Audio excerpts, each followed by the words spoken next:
I'm Ross McLaughlin, and I'll be showing you the process I use to make a flipped video.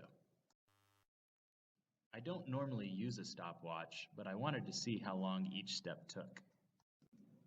The first thing I do is to lay out what I want to cover on a piece of paper. This is just the planning stage. I want to talk about a concept that I feel like I can cover in about 8 minutes or less. Shorter tends to be better when you're talking about having kids watch videos. I don't worry too much about being precise or exact because these are just my notes for myself. Essentially, I'm thinking about how I want to present the content.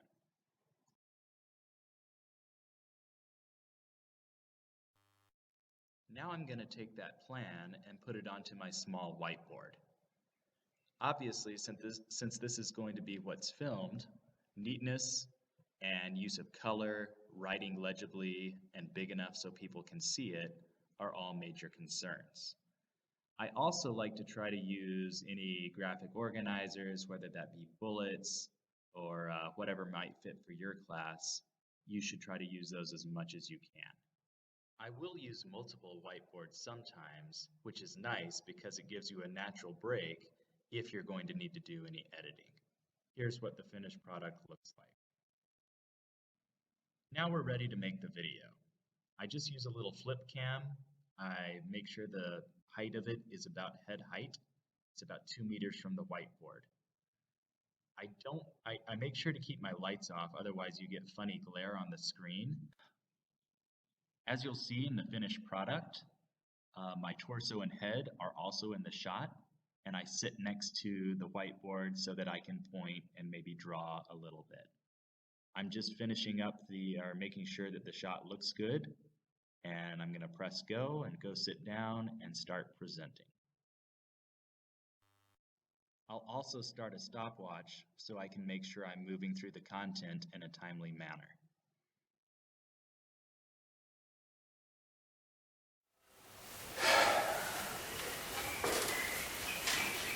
Today, we're going to continue looking at how government intervention affects the market. I start by taking a deep breath, and then I just try to present as normally as possible, as if I were talking to my class. Probably silly, but one of the hardest parts of this process is that I tend to be camera shy.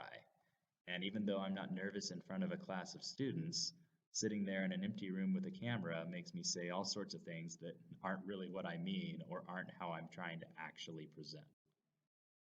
Remember, if you make a mistake, you can always edit it later, but you don't want to have to make too many edits. I use Windows Live Movie Maker, and the one thing that I always do is put in a title. I'll either make the title the exact same thing that I'll title it on YouTube, or sometimes I'll try to put in some sort of inquiry question or something that's thought-provoking. Don't overdo it with the editing. It can eat up a lot of time and probably doesn't make your video any better. I spend less than 5 minutes in most cases now. However, I will always put a transition between the title and the beginning of the video. This has helped me when I'm actually filming to start more naturally and avoid that weird deer in the headlights look. I'm pretty much finished at this point, so I'll save the video to my hard drive. This is so I can edit it later if I want to, but also if we have any sort of internet issues, I can just directly give it to a kid on a thumb drive or something like that.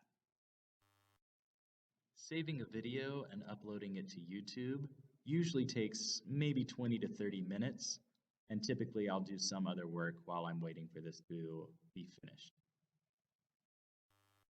Once it's uploaded, I do try to give it a title, a description, and tags that make it more likely that it will be associated with similar videos. Doing this improves the chances that suggested videos will also be useful to the students.